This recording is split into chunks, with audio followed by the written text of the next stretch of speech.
So about 15 years ago, I think, I read a little story in the newsletter of the Shalem Center on Spirituality in Washington, D.C. It was written by one of the staff members there, Rosemary Dougherty, and I've kept this story for a really long time. She wrote, "Several weeks ago, I was staying in one of my favorite retreat centers leading a program. It had been a really long day. I was sleeping soundly, and at 3:40 a.m., I was jolted out of sleep by the sound of someone pounding at my door. I threw on my robe and opened the door to find the retreat center's night guard. 'Do you want me?' I asked. 'I'm your wake-up call,' he responded, and I stared at him blearily. 'Don't you want to wake up?' he asked me. 'Yes,' I said, 'but please, not right now.' A startled look came over his face as he realized he'd misread the room number and had woken up the wrong person at 3:40. But that encounter with the night guard became a sort of metaphor for my life. Do I want to wake up? Yes, but please, not right now. Not in this way. I would rather choose the times I'll be awake and what my wake-up calls will be. This is a time of year for waking up. It is both Ramadan, the period of fasting in Islam, and Lent in the Christian tradition. Those of us who didn't grow up in Christianity may be mostly unaware of this liturgical time. But like Ramadan, Lent is traditionally a time for prayer and repentance in the 40 days before Easter. If we did grow up Christian, particularly in the Catholic Church, we might remember eating fish on Fridays, those awful fish sandwiches at school, because meat wasn't allowed, or trying to give things up for Lent. My friends were always trying to give up chocolate or comic books or being mean to their siblings with various levels of success and never really understanding why they were doing it. We may have gladly left these traditions behind us. There's nothing about Lent in Christian scriptures, interestingly. It was developed in the first century, once Christianity had been legalized throughout the Roman Empire. In the beginning, this period of fasting and prayer, which eventually turned into Lent, was only for the newcomers. It was for the new converts to the then pretty new Christianity. And it was part of them getting ready for baptism, which always happened on Easter. But once Christianity became legal in the Roman Empire, the need for secrecy, the sense of danger, the intensity of being a Christian disappeared, and the early church leaders worried that people were becoming too relaxed. They weren't taking their identity as Christians seriously, that they had fallen asleep spiritually because being a Christian no longer required this huge risk and commitment. So the leaders imposed Lenten fasting and self-renunciation on everyone. The traditional theology of Lent doesn't work for me. I'll tell you that right up front. The idea that we need to sacrifice something willingly, however small, in order to recall or somehow experience the sacrifice Jesus made of his life. As Unitarian Universalists, and especially right now, in the times we are living in through this country, I'm thinking we need to find a different way into Lent. Jesus' death and subsequent story of resurrection is utterly central to Christian theology, of course. But I think we need to remember that it was brutality that led to his death. It was the fear of change. that led to his murder, as well as to the murder of so many great leaders whose beliefs and teachings threatened to undermine the established order of things. For me, the meaning in Jesus is not to be found in his death, but in his insistence on mercy, compassion, inclusion, and justice. And he did this during a time of the Roman Empire's occupation of Palestine. He did this during a time of moral compromise, corruption, and appeasement among the political and religious leaders, which might sound a little familiar. Christianity is based on the death of Jesus, but I'm very sorry that he had to die.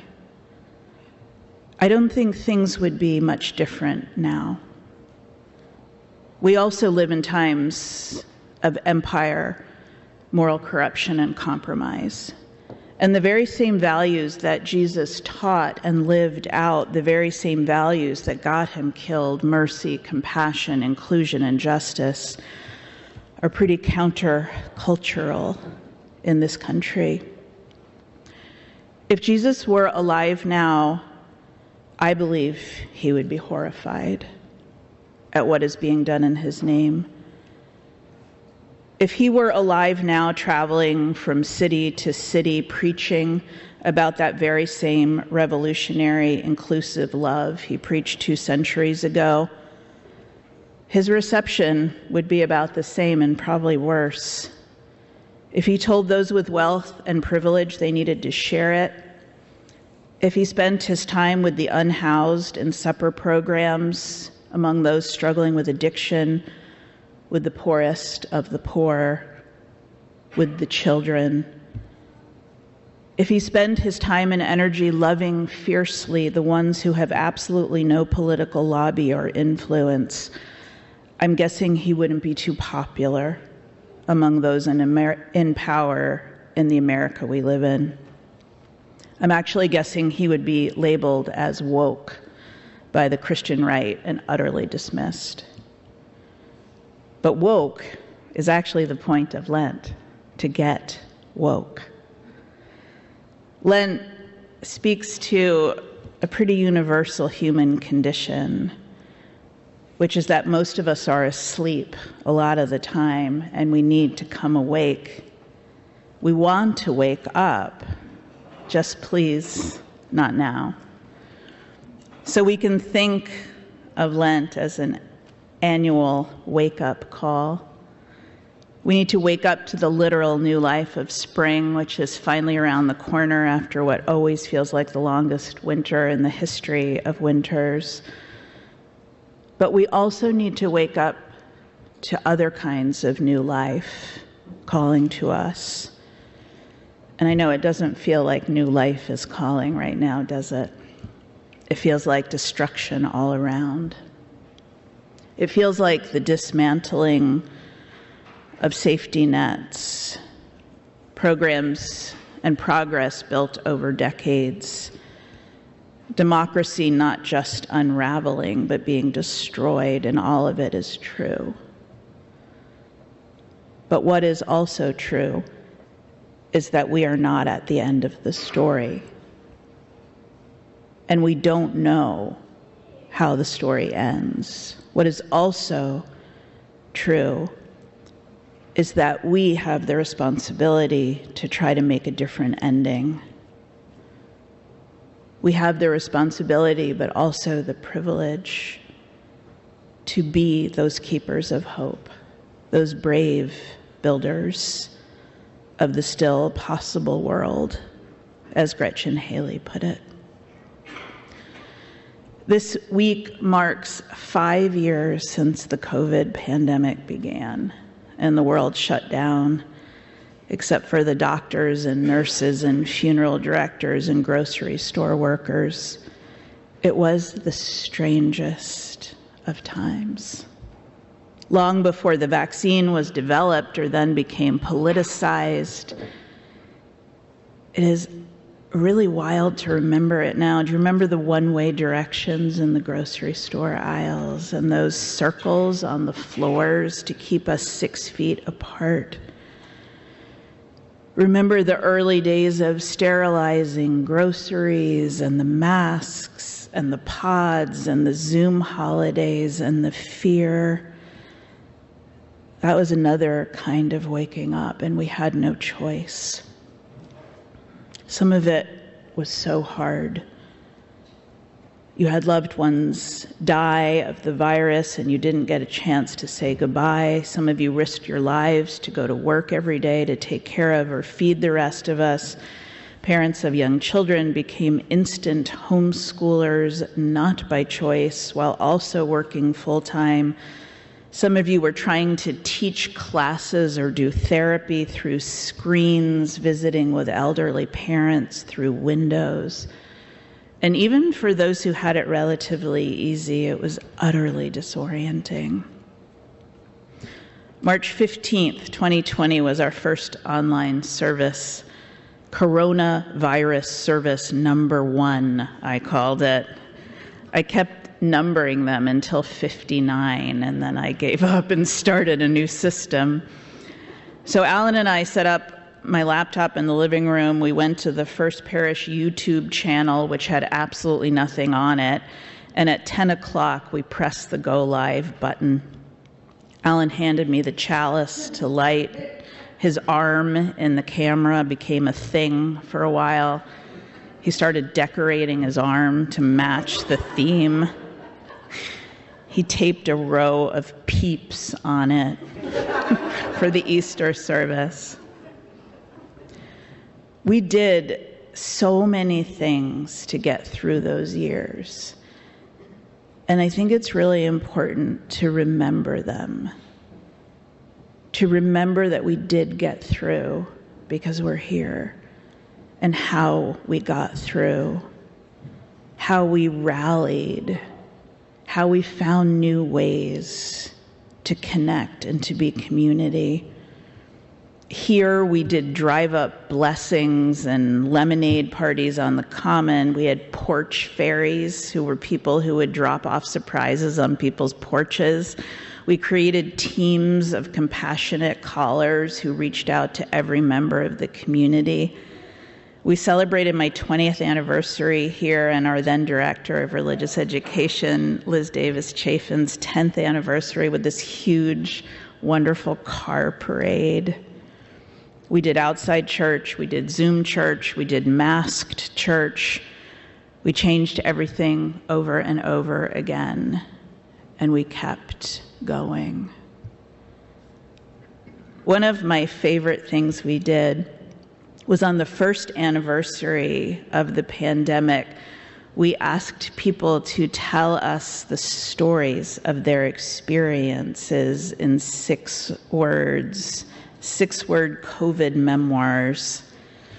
We got dozens of them, and I hadn't read them in 5 years, but they are still so funny and so poignant, and more importantly, they speak to our resilience, our humor, our getting through.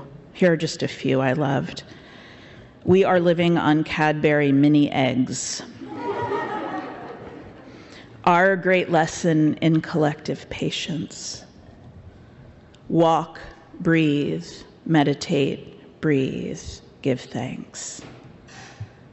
Reading poetry aloud fills empty rooms.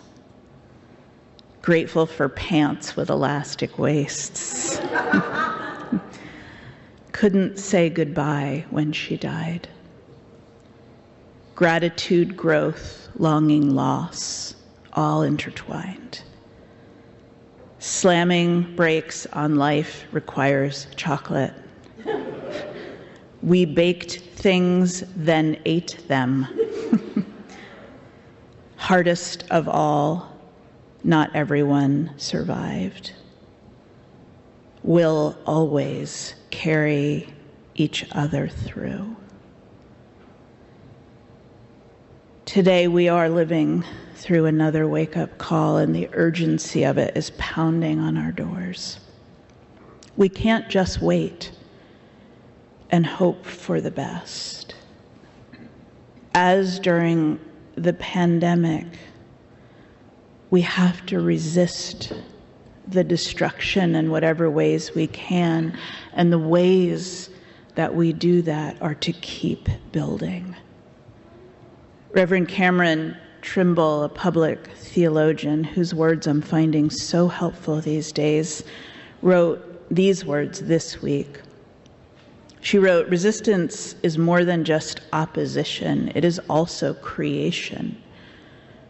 We do not simply fight against the darkness, we build something better. We create spaces of safety, of belonging, of truth-telling. We become people who tell the truth in a world of lies, who embody love in a culture of division, who create islands of coherence in a sea of chaos. These are the days that call forward the dreamers. And while many of the so-called leaders of the world are tearing everything down, the rest can be building something better. And every act of kindness and moment of resistance, every effort to mend, to bind up what is broken will add up. The future isn't waiting for us. We help create it, tiny piece by piece. She reminds us that we need to look for the people and the places who are already living in the world we long for. We need to celebrate and support those people and places and to become a part of them. We need to join communities practicing radical hospitality, welcoming the refugee, feeding the hungry, and housing the unhoused. We need to support the scientists restoring rivers and planting forests, and the farmers who are using farming methods that heal their land. We need to love the parents and the grandparents who are teaching their children to listen with their hearts and to be brave in love. A future which cares for people and the planet is breaking through in tiny ways, in quiet places, in the cracks on the sidewalk, in the hands of those of us who are trying to build something. So maybe we need to stop thinking about the future as something far off, something that we only hope for or long for, and to choose to live as if that world we dream of is already taking root. So come, loves, and let us stand here after madness. The world is not over, only broken. There are old books. There are horses standing among the lemon trees. There are children still looking up with eyes full of wonder. So look at them. There is work we have to do.